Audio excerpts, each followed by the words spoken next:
Guys, it's a famous YouTuber, MTG Man, and I'm here to show off, I guess, just a couple of reserve list cards under $5 that I think might be worth picking up, because they're never going to be printed again, and you're never going to get your hands on them if they, go up like Gaia's Cradle. I mean, none of them are that good, but so first off, we got Sustaining Spirit. It stops you from dying to or to damage for a turn.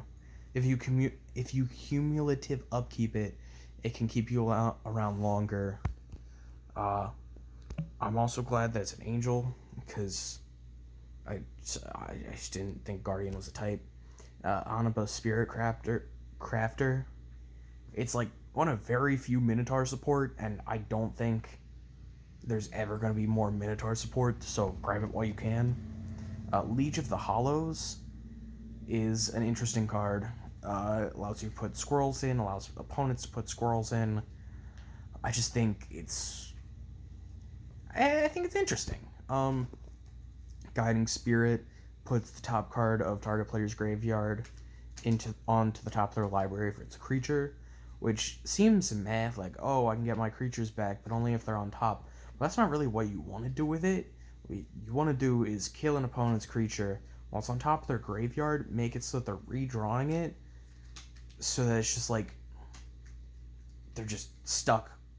Or you could do that continuously, so they're just drawing creature after creature, and they're either never drawing into the land they need, or spells, or whatever their deck's trying to do. Which I guess you can bring your stuff back to. I just think it's interesting design. Discordant Spirit gets stronger the more your opponents hit you, and then at the end of your turn removes all its counters. And I think the art's kind of cool, and the ability's weird.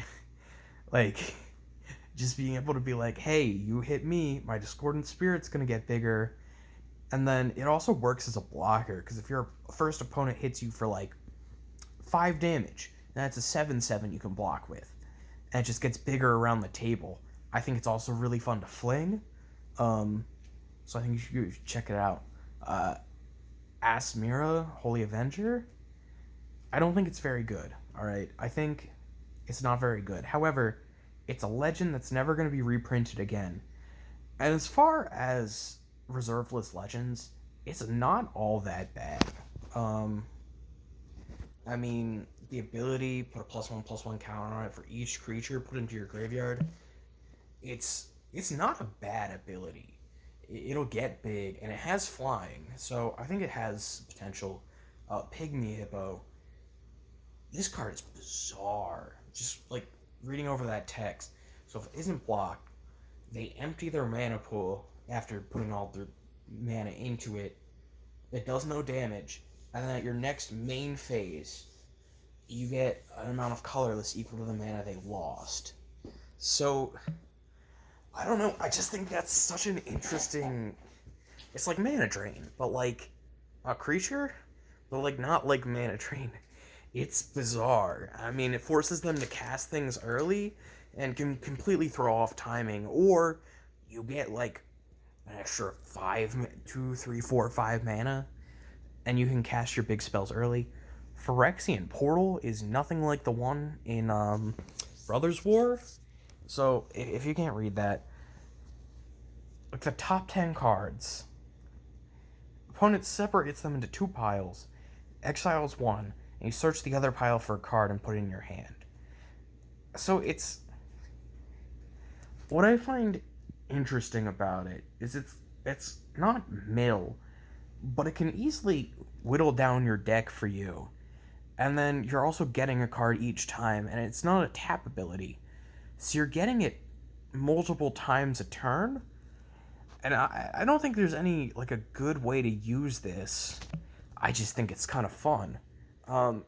Meditate, you pay for divination, draw 4, skip your next turn.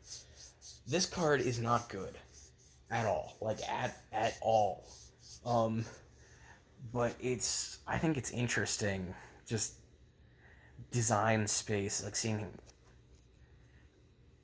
what skipping your turn is worth. Because drawing 4 cards for 3 mana is a lot of advantage. I mean, granted, you could probably just play like Windfall, and Windfall would probably be better, but I think it's an interesting card nonetheless. Carrion, sacrifice a creature, put into play a number of maggots equal to its power. This is like really good for aristocrats decks. Like Korvold, this goes nutty in Korvold because you get Korvold up to so much. You sacrifice Korvold, and then you have more things to sacrifice for Korvold. Altar of Bone is a tutor for a creature. It's like Diabolic Intent, but for a creature. I think that's kind of neat. Sarah Aviary, 4 mana for +1/+1 on birds isn't very good. Well, it's never going to be reprinted, so we don't know. Mesmeric Trance is a lot like Mental Discipline, which is actually a favorite card of mine. So, Mental Discipline's like 12 cents. Discard a card, draw a card. I love the fact it's repeatable. This is just that, but cheaper. I love the ability to tear through your deck with cards like this, especially because if you have free mana, there's no reason not to. Tidal Control is a mean card. So you can pay 2 or 2 life to counter a red or green spell, and it's an enchantment. So you can just slap this on the table and turn off entire decks for multiple turns, as long as you keep paying. And it's so mean. Because what color is going to get rid of your enchantment? Probably green. It's like, it's such a mean card, but I really enjoy Tidal Control. Also, it has like little, I guess they're supposed to be Homrids, but they're kind of cute. Recycle, skip your draw phase. Whenever you play a card, draw a card. During your discard phase, choose and discard all but 2 cards. Which seems really, really bad. But the idea that you're always gonna have 2 cards in hand, and every time you play a card, you draw a card, it's stupid. And I think it's really, it can be, it theoretically could be good. Theoretically, like, I mean, if you had infinite mana, it would be good. But you can't, like, guarantee that. Reparations, so it's just whenever an opponent casts a spell that targets you or a creature you control, you may draw a card. It's meh. I just thought it was interesting enough to be, like, included. And like I said, never gonna be reprinted, so we never know. Maybe Burn is gonna be the future. What if Burn is the future and you need to be drawing after every lightning bolt? Unfulfilled Desires. You can pay 1, draw, discard. It's, I mean, you're paying life, but not having to do colors makes it a little bit better, I guess? I don't know, I just really like the effect. Wellspring comes into play. You gain control of the land. At the end of each of your turns, you lose control of the land. And then you... It's wacky. But I mean, theoretically, this is ramp. And if your opponent has a Gaia's Cradle, well then, like, what are you gonna do about it? Like you have a Gaia's Cradle on your turn now. You have a, well, it's green-white, so Cabal Coffers won't help. But, like, it can be whatever land you need it to be. Kessig Wolfrun, you know, it can be utility lands. Yeah, it's interesting. It can help you mana fix. Cadaverous Bloom. So you exile a card from your hand, and then add black or green. So, I think this is good right after, like, an Ad Nauseam. If you're playing a black-green deck, you Ad Nauseam, or you Peer into Abyss, and then you're basically able to play your whole hand with Cadaverous Bloom, which I think is super cool. I guess I said this list would be under $5. I didn't realize this one went up. Grim Feast. I don't know why this card isn't being played more in, like, life game. Because whenever an opponent's creature is put into a graveyard... Sorry. Whenever a creature is put into target opponent's graveyard from play, Hold on.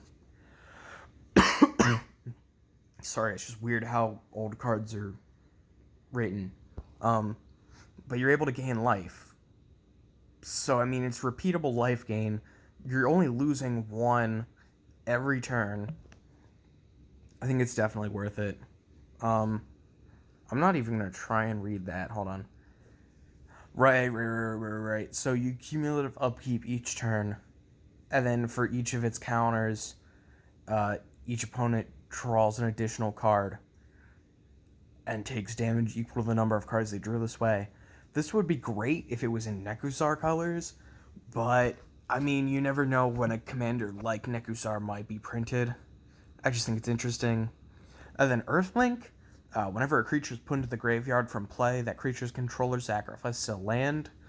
I like to play Earthlink and then board wipe while I have nothing on the board. I've done it like twice in my life, and it was... I mean, I guess I might be a terrible person for that, but I just think it's an interesting card. Definitely worth a shot. And then, remember, I think it's Didgeridoo.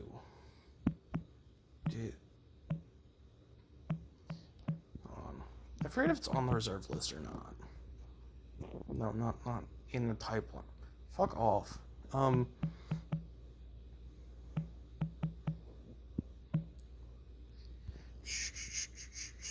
Yeah, Didgeridoo. Not on the reserve. Well, it is on the reserve list. It's $15 because it's never going to be reprinted again. And I have a mat. There's going to be more Minotaurs printed over sets, and they're going to get better. And Didgeridoo will never be reprinted. So pick it up now, is what I'm saying. If you have any intent of ever playing Minotaurs. So that's it. Bye, guys. This has been MTG Man, your favorite YouTuber. Bye.